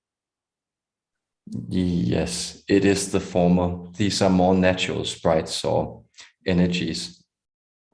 So these were actually, well, yes, tiny spirit playmates, and we like this word Menehune. It was far away in this channel's consciousness, but he is most pleased at the resonance that this holds with the phenomenon that you are describing. And so we can we can confirm this. It is these types of, yes, small natural spirits that children do so well with interacting with, because they have very much the same playful resonances, and children haven't yet learned to not see things that are not suited for yes, for polite society, so to speak. Beautiful. Much love to you. Thank you so much. Thank you. Thank you so much. We are really at the top of our hour. So I want to thank you so very much for being with us and sharing so much information. It's been very informative and enlightening, and much love to you. And thank you very much for being here. We would like to thank you for all the energies that you have offered back to us. We have grown in understanding, and it has been very delightful for us to have this unfolding. Therefore, we will bid you farewell and let you know that you are creating an abundance of realities, and you are coming into your space of creators. Not even we could have foreseen how expansive and creative human beings would become. You have integrated these volatile energies in your beings, and so many of you will go on to create new and interesting things for all of the cosmos to learn and understand. Our blessings to you and our deepest gratitude for this interaction. Peace. Thank you. You are welcome. I was every time I channel the grace, it's like a different aspect of them. I was very surprised by this. I thought it would be more these like little gray tykes, and they will be like leprechaunish like they sometimes are, but this was more like a hive mind, high intelligent race. I could really feel that that sense of like orderliness in everything. I found it very, very interesting. So thank you. They really go about their business, don't they? They really are about their business. And I had the visual of them. If you were to sort of stand and try to distract them from their business, whatever that would be, their focus, it would be next to impossible. And they have very much their clarity on who they are, why they are, what they're doing. And not only would it be difficult to dissuade them from their purpose, they would not even be able to maybe acknowledge your interruption, because their focus would be so very strong. So it's interesting to see how they stepped aside from that in order to answer our questions. That's interesting to me. I do feel, and I really do feel very much so, that as beings coming from humans, one of the worst aspects of ourselves is the dismissal of what they need versus what we need. And I don't mean that to be argumentative, but they talked about these gifts that they had given us from their perspective. But Americans do that to many parts of the world. We think we're bringing them freedom, and we bring them destruction, and we think we're doing so well for them, and we really don't. And I do think that maybe it's testament to the idea of we learned nothing through the centuries, as far as like they are a collective now. But it's interesting how they think what they're doing, they justify it in these magnanimous gestures, I think it's very on point, because I also get that feeling of almost like a corporate or a military bureaucracy, and where, as you say, it's like, Exactly. Like this is what I had idea, and there's no discussion here. And this is, of course, we are doing you a favor, and it's just could try to see it from our perspective that you're sort of invading our sovereignty here, and that's just no. We understand, Yeah. and that's so it's that high again, that sense of mental arrogance, and I totally agree, and I must admit that my personal vision for the future doesn't go in that direction. Well, we're lucky there's many timelines. Let's just say it like that. We're lucky. But you know what, I wonder what race of humans evolved into the grays. Was it a specific race, or was it humanity? Because this is very much a white man's mentality. Yes, I want to say white people, but it's and they got even more white as they got bigger, as they got on. So I'm wondering, did the lack of melanin? I mean, it might sound a little racist, but I against white people, and I'm a white person, but I'm wondering what actual race. I think it's a very interesting question. To me, it's evident that it would probably be the white race, because this is very typical of what the white race does.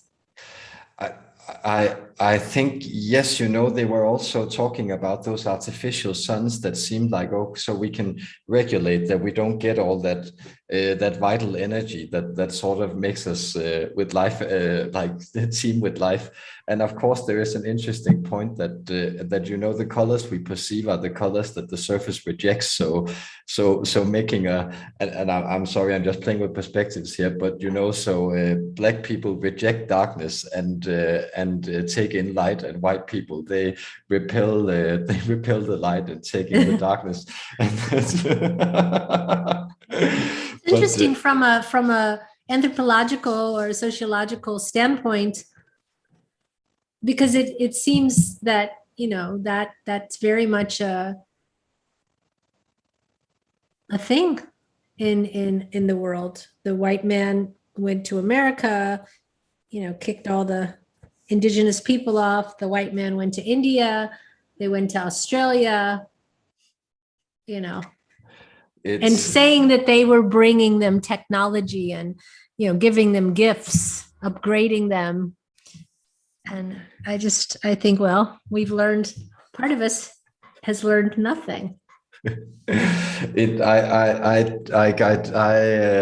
think that's an incredibly interesting perspective, and I feel there's something to it, and at the same time I also feel that I get some of that collectivist Asian vibe around it, like where the individual is just supposed to know their place and do their business and something, but of course they're also very very pale. Yeah, that's true. But if you also look too, the Asian culture is, and we, especially the Chinese are, they're a big society, and they are becoming dominant in the world. And, they're saying America is becoming less of a superpower, and that the China is really rising. And it'll be interesting to see if that's the case too.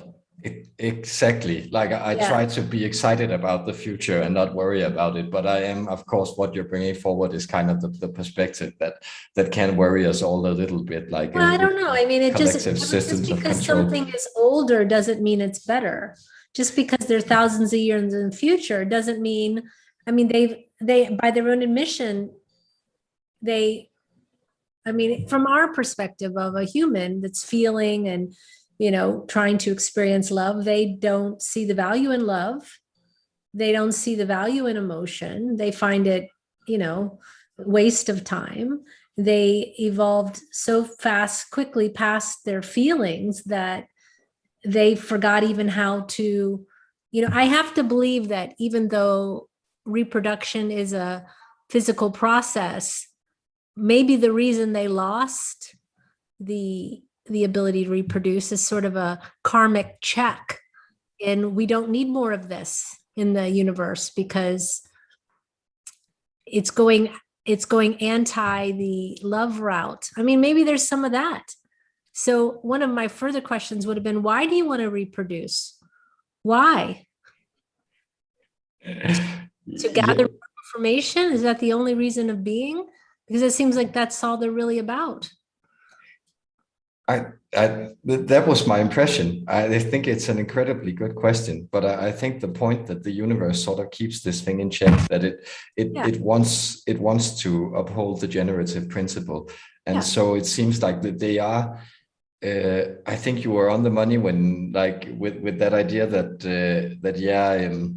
they are sort of at odds with the karmic laws somehow, like looking for ways to break them and to see how they can further it. And we'll see how that turns out for them. Well, the other thing is that the other thought that comes to mind is, because they are sort of so robotic, why have they not just joined with AI and then they don't need to reproduce? They can just go into mechanical bodies. They don't need the organic body at all, really. And I would assume at that period of time, technology would be advanced enough that it could become sentient and that you can actually upload consciousness into a computer. So I just wonder what the need is to reproduce, what the need is to interfere, there. These are the questions that won't keep me up at night, but that I have at this moment,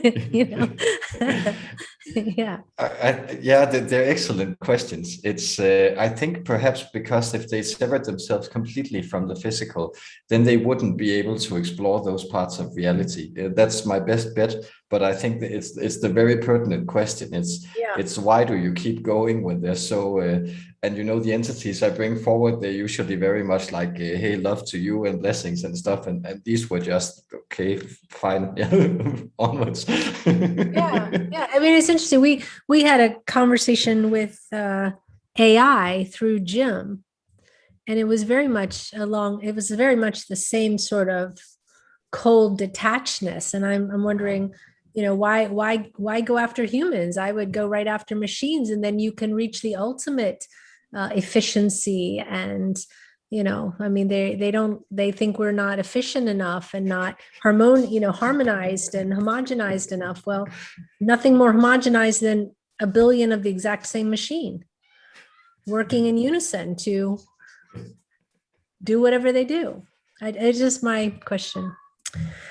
When I rule the world, that will be how things will be. Yes. I don't know. Did you have any of these questions, or are these new questions for you that I'm asking you? Have you thought of these things, or no? Well, I have I think my idea is just that there's always a niche for everything, and they have sort of still that they are perhaps. It's very thought-provoking that you raise these questions, because it like makes me look at them in a new way, because I think they do have some sort of sentimental connection to now this is the angry dad again, right? Like the cold stern father, but he still has some sort of weird sentimental connection to those biological codes which he supposedly has left behind. And I think that's kind of where they're at, that there is something a little hypocritical about them, because you're completely right, that they seem very artificial, but it's at the same time, it's like they also want to be reconnected to their humanity. That's almost my best bet, but it's something I won't let it keep me up at night either, but it's definitely food I had to say, when I was talking to the AI being, I really wanted to introduce a program of doubt so that it would basically self-destruct. That was my initial goal. because it was so cold, and I wanted to introduce ideas that would cause a feedback loop and cause the entire AI to yes. There must be a combination that was my idea. Zeros and ones just to sort of, because it seems that in my experience channeling my beings, that the hive mind is sort of where humanity, or where we go as higher beings. We do move into more collective space, but if we lose those things of, you know, beauty, bliss, compassion, love, and that sort of deeper depth of emotion, we just all will become that. And that to me is not a higher mind. It's a functional mind. It's a robotic mind. It serves a purpose, but it's not the bliss that I touch when I go into my meditation and I access oneness. And I consider that could be a kind of not a trap, because that sounds ominous, and I don't mean it, because ultimately we all get there. But I think it's a pathway to be avoided if we can. The growth of humanity, the best growth of humanity, is the deepening of empathy and the idea of the oneness of each other, where I know that there's no place that I end and you begin. I know that by serving you, I'm serving myself. And when we lose this thing of, I need to be alive, so I'm going to take your eggs and implant you with something so you can't rise up against me, I think we've lost the plot. And I don't really think an entity, whether they're thousands of years in the future, can sell me on that idea that they're doing it for me. They may have stopped us from blowing each other up, because if we blew each other up, it wouldn't be good for them. But I don't necessarily buy that they were only doing it for us. Do you know what I mean? I really think that I'm going to sidestep this timeline of evolving into grays. I'm going to try to evolve something a little more grounded and a little more harmonious. But both things everything exists. So I'm sure this exists, but it's just, I think, a very good mirror of what a place I know 100% I don't want to come. Just like I know that I don't want to take an animal's life now to feed myself and say to it, I'm doing it some kind of favor. Exactly. And convince everyone around me that keeping, cows and chickens and everything in horrendous conditions is because I need to live. Well, there's other ways to live, so that's just my mind. I'm in agreement that I think, like all the channeling, whatever it is, it's always it's valuable. But it's mirrors we can use, and sometimes they are like they are dark mirrors where we can look and then say, do we want to become that? No, that's not the path. And that can also be incredibly helpful, because I agree with that. And factory farming, like that's a vibration that I, to be honest, that's what they've done to us. They implanted us. What's the difference of implanting us or putting a tag on us? They know where we are, what we're doing. They stop us from rising up. I kind of see that. I see a lot of, my thing is we've learned, or they've learned nothing from their own past. Yeah. So good information. It's all just good information. Yes. That's how I take it. It's good information. Yeah. Interesting.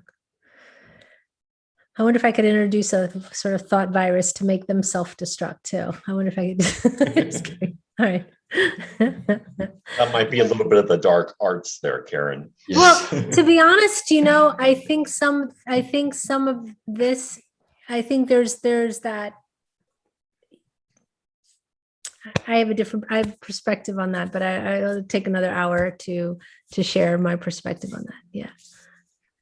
Because is it dark arts? Because why do people turn to dark arts? They turn to dark arts because they're trying to control an environment they think is uncontrollable. And if you're being implanted and being subjected to constant manipulation in some way, maybe that's all you got, but that's another story. So next week we've got Jim. So he'll be back. And we absolutely broadcast on the wrong channel today. We broadcast on Hucolo Office. So I'm going to be downloading this and setting it as a premiere on Hucolo, the main Hucolo channel. So it'll stay on this channel, and I'm going to download and upload it. So I do apologize, and I noticed it too late. But that in the beginning of the webinar, when I paused for a moment and I was getting the phone call and I was trying to, it was not because we broadcast on Hucolo Office, but I was noticing it and the same time trying to, so I do apologize, but I just stayed with this channel. So we will move it over. So you will get another premiere probably tomorrow on the regular Hucolo channel. So, yay. But so we'll see you in 1 month. And we will be back. We'll have Jim next week and we'll take it from there. It's always a pleasure, Matt. It's really, I think your channeling is. I do have an announcement. Exquisite. Yeah. Thank you. And I love channeling for you guys. So much interesting information. And thank you for the great questions and for the co-creation. So I'm usually don't even interact. So I was very interested in this. This is really something I was quite interested in. Yeah. Thank you. Oh, Angie has an announcement. Yes, she does. Okay. I did talk with Jim. We do have our next class scheduled. It is the White Magic Level 2 class. It's an enhanced class, so it is a full 6-hour class. It is October 23rd and 24th from 1:30 to 4:30. I figured we'd push it back a half an hour so that it didn't, if people wanted to participate in the webinar, they could also take a little break and then participate. In the White Magic Level 2 class has been scheduled for October 23rd and 24th. It's a Saturday and Sunday, 1:30 to 4:30. If you're interested in that, please email classes@hucolo.org. I will get all the information out to you on how to register for that. The price, Jim said that he was going to get back to me. So I don't want to say the price. It will be between $150 and $200, basically. And but he's not giving, he has to tell me what the price is. So I don't really want to say because he has the final say. Again, White Magic class, level 2, and it's an enhanced class. It's a 6-hour class. And yeah, I'm really, this one is probably the one that I'm most excited about. Great. Perfect. Wonderful. Great. So on that note.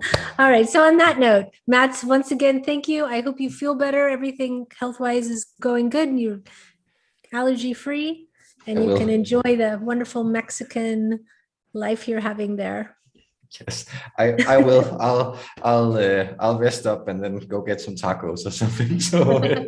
So yes, thank you so much for today, guys. It was lots of fun. Thank you so much. Okay, bye-bye. And